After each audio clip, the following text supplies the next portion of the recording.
Hey guys, today we're going to learn how to factor polynomials when your a equals 1. And by a, what I mean by that is your leading coefficient. Okay, we've learned about leading coefficients. That's the coefficient that is on your highest exponent variable. So when you have a leading coefficient of 1, we're going to learn how to factor these problems. Okay, so if I looked at this first one here, and I wanted to factor x squared plus 9x plus 20.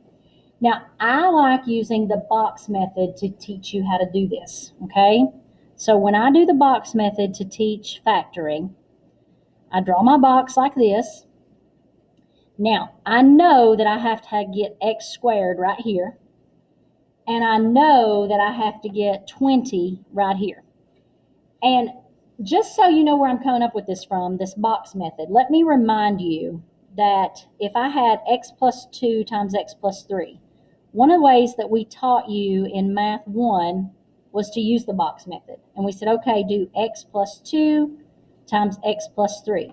And I actually taught my students this in Math 2 this semester and last semester. So you do x times x, that gives you your x squared. X times 3 gives you plus 3x. 2 times x gives you plus 2x. And 2 times 3 gives you 6 plus 6.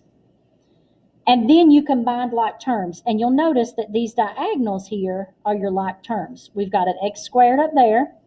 We've got our 6 on the end. But in the middle, we put these two together. Plus 3 and plus 2 made a plus 5x. And this was our answer when we multiplied this out. So what we want to do is use this box method to work from this point back over here to these parentheses. Okay? That's what our goal is. So notice here that the x squared and the 6, that was these two boxes. So that's why I put x squared and 20 there. Now, I don't know yet what goes in these two boxes, but I can figure it out by multiplying. So I'm going to look at this x, and I know that I have to have an x and an x there and there in order to get x squared here. So if I've got x and x, that gives me that x squared. Now I've got to figure out what two numbers to put here and here. Now I know that I have to get 20 when they multiply, and that they have to add to give me this 9.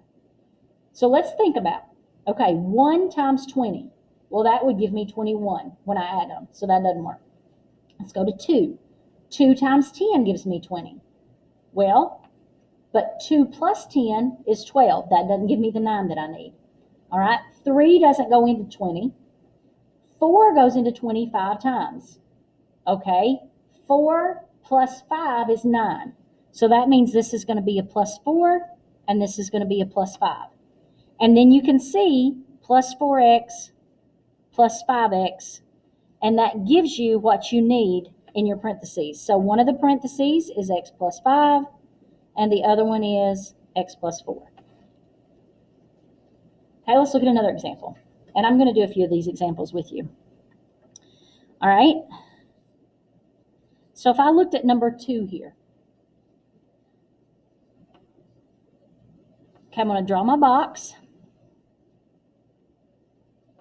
I know that in this upper left, I've got to have x squared.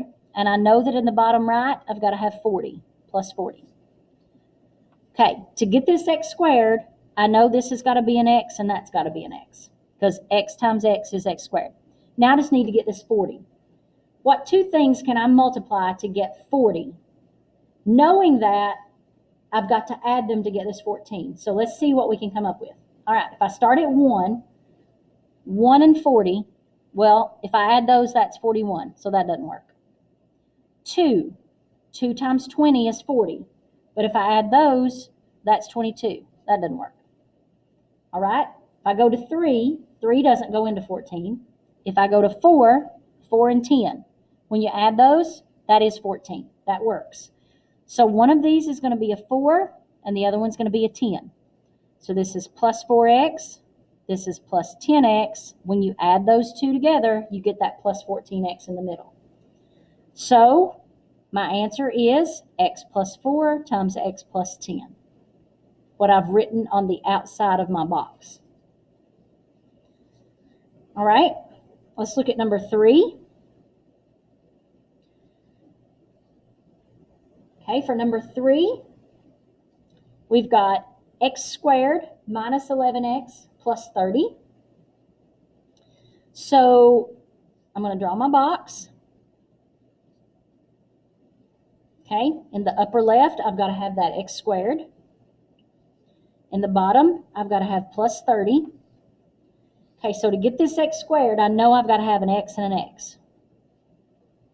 Okay, now this time it's a little different. I've got to end up with negative 11x. So somehow I've got to get negative 11x. That means that both of these numbers here are going to have to be negative numbers. Okay? Because two negatives, when you add them together, give you a negative. And then when I multiply two negatives on the outside here, that's going to give me this 30. So let's think about what can I multiply to get 30 that when I add it together will give me 11. All right, if I start at 1 and 30. When I add it together, that's 31. So that doesn't work. Okay, 2 and 15, but when I add those, that's 17. That doesn't work. All right, 3 and 10. That gives me 13. That doesn't work. Okay, what about 4? Is 4 going to work? Nope, because 4 doesn't go into 30. 5. Does 5 go into 30? Yes, it does. It goes 6 times. And 5 plus 6, that gives me the 11 that I'm looking for. So I need one of these to be a minus 5 and the other one to be a minus 6. So negative 5x here, negative 6x here. And when you put those two together, you get your negative 11x over here. So this is going to be, I'm writing down what I've got on the outside of my box, x minus 6 times x minus 5. And by the way, it doesn't matter if you write this as x minus 5 times x minus 6. That's not going to make any difference, okay? All right, if you have questions, let me know.